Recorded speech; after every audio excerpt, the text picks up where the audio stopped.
Before we get into numbers of billions and trillions, this story is about what is this money for. First, we need to address the climate impacts that are already here and rapidly escalating, taking lives and impacting livelihoods. By 2030, vulnerable countries could face more than $500 billion in climate-related damages each year. Second, we also need to make sure the climate crisis doesn't get worse. Developing countries need to decarbonize their economies and find a path to low-carbon growth. And we should not forget the protection and enhancement of nature is a critical component of both building resilience and reducing emissions. We are experiencing increasing levels of climate devastation, from floods and droughts to wildfires and storms. Last year, terrible floods in Spain, Bangladesh, and Brazil displaced thousands and killed hundreds. Meanwhile, devastating droughts in Africa, Europe, and South America destroyed agriculture and pushed up global food prices. But even if climate impacts are happening everywhere, suffering is not evenly distributed. Low-income countries lack the resources to adequately deal with, let alone prepare for, climate disasters. And even for nations that may be reasonably well off, impacts can destroy a huge proportion of the economy. To get a better idea of the challenges they face, let's go to St Vincent and the Grenadines, where we have Courtney Bailey joining us. Last year, Hurricane Beryl, the earliest Category 5 Atlantic hurricane on record, hit my country, devastating several southern Grenadine islands. In Union Island, 98% of homes and dwellings were destroyed, and the ground was stripped of trees. As I stand here speaking to you 6 months later, majority of the island is still without power. Hurricane Beryl almost completely destroyed several cash crops, such as bananas, avocados, and coconuts, leading to food shortages and loss of income for many farmers.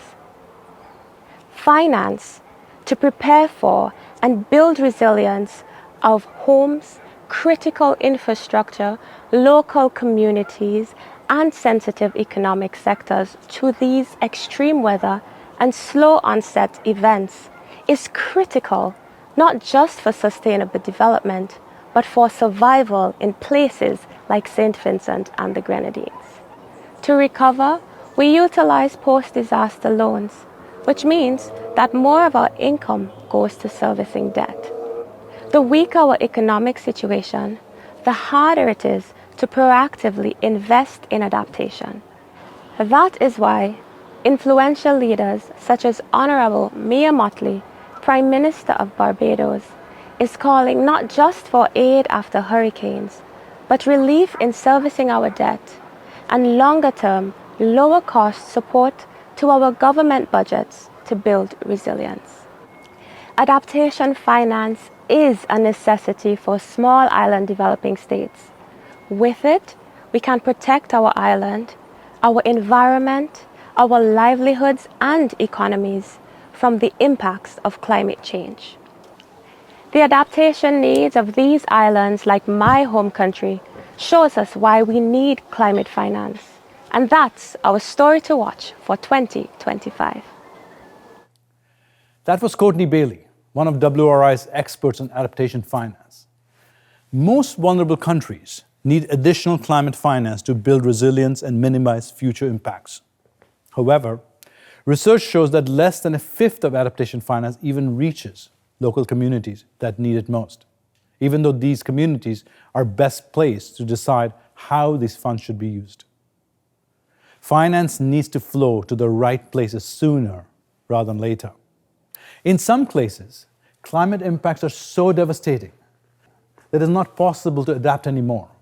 When this happens, countries need financial support to get back on their feet. This is a separate piece of the puzzle called loss and damage funding. Of course, recovery is always better and less expensive when countries have prepared for a disaster. Finance for adaptation saves lives and livelihoods and makes economic sense. Look at Bangladesh. In 1970, Cyclone Bhola killed at least 300,000 people even though it was only a Category 3 storm. The country responded by investing in resilience from storm shelters to early warning systems. When Category 5 Cyclone Mocha hit in 2023, only 3 people were killed in Bangladesh. However, the world is long way behind where it needs to be on adaptation finance. The target set during COP26 in Glasgow was $40 billion per year by 2025. We are actually on track to meet this target. But $40 billion is nowhere near enough. As you can see in the chart behind me, the estimated adaptation finance gap is up to $360 billion per year. We have established that countries need finance to build resilience to an already warming world. At the same time, the world needs to curb greenhouse gas emission at speed and scale to keep the problem from getting worse. Decarbonizing our energy system is important for stabilizing our climate. It also has many other benefits, like cleaning the air we breathe and improving energy security. But energy investment requires very different kinds of finance than adaptation investments. Today, emissions remain stubbornly high, and if trends continue, they will keep growing. Countries need to take steps across sectors, like energy, to bend the curve. Let's think for a minute where these emissions come from.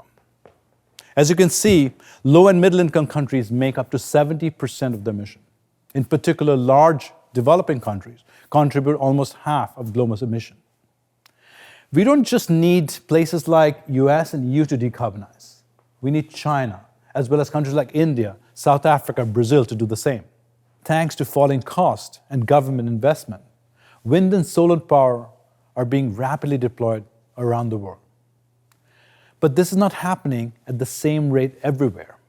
Countries in Africa only attract around 3% of global energy investment, despite being home of 1/5 of global population and 60% of the world's best solar resources. South Africa stands out. The country has made clear commitments to decarbonize the energy system and has secured international climate finance to support it.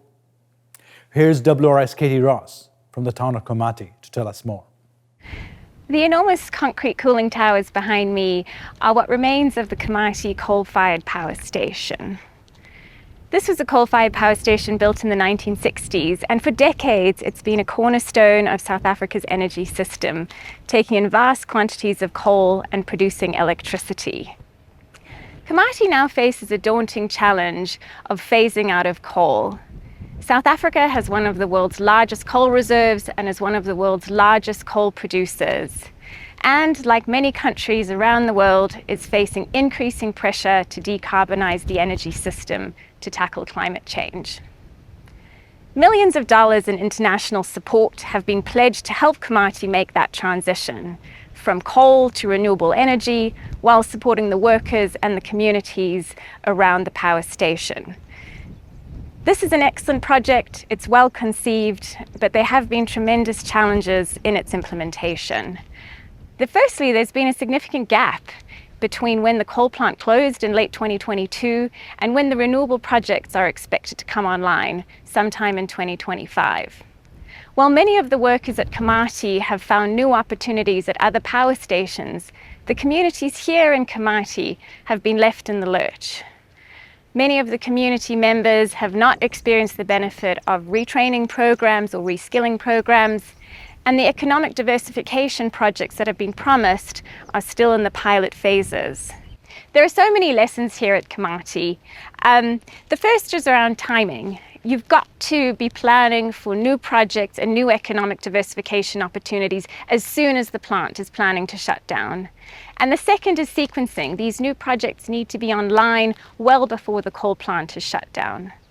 And finally, it's about finance. The finance needs to be delivered swiftly, transparently, and impactfully to support better outcomes for people and the planet. Komati shows us the importance of climate finance, and this is our story to watch for 2025. That was Katie Ross, Senior Director of Climate Action at WRI. Large developing countries like South Africa face huge pressures. They must reduce emissions while creating jobs and opportunities for their sizable population. The challenge is particularly acute in South Africa, where the unemployment rate for the last several years has remained stubbornly high, over 30%. South Africa is committed to net zero pathway, but they won't be able to transition at the pace necessary without external finance. In the long term, most of the money for investing in clean energy can come from private sector, as there are clear returns for these investments. But initially, public investment is necessary to create self-sustaining market. Some parts of the energy transition, like decommissioning coal-fired power plants or supporting retraining workers like in Komati, will still require much more concessional financing. South Africa is not the only place that needs finance for energy transition. The International Energy Agency estimates annual clean energy investments in developing countries needs to increase more than 7 times by 2030. These countries require transition financing not only to decarbonize the energy system, but also to invest in the broader decarbonization of the entire economy, including transportation, buildings, agriculture, and industry.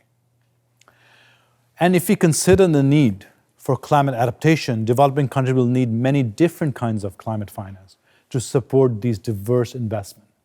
So what should we watch for this year? First, the adaptation finance gap is increasing. At COP30 in Belém, will negotiators commit to at least double adaptation finance from $40 billion to $80 billion per year. Second, in 2023, countries made a historic agreement to establish a loss and damage fund. Last year, countries made a critical step in deciding that the fund would be hosted by the World Bank. This year, will the fund be ready to start disbursing financial support to countries? Third, countries will be updating their NDCs or climate plans this year. The deadline to submit is in February, but we expect many countries to release their plans as late as this fall, ahead of COP30 in November. Will we see meaningful ambition on both mitigation and adaptation, along with investment plans? From adaptation and loss and damage to mitigation, the various financing needs in developing countries will remain a critical area of focus in 2025 and beyond.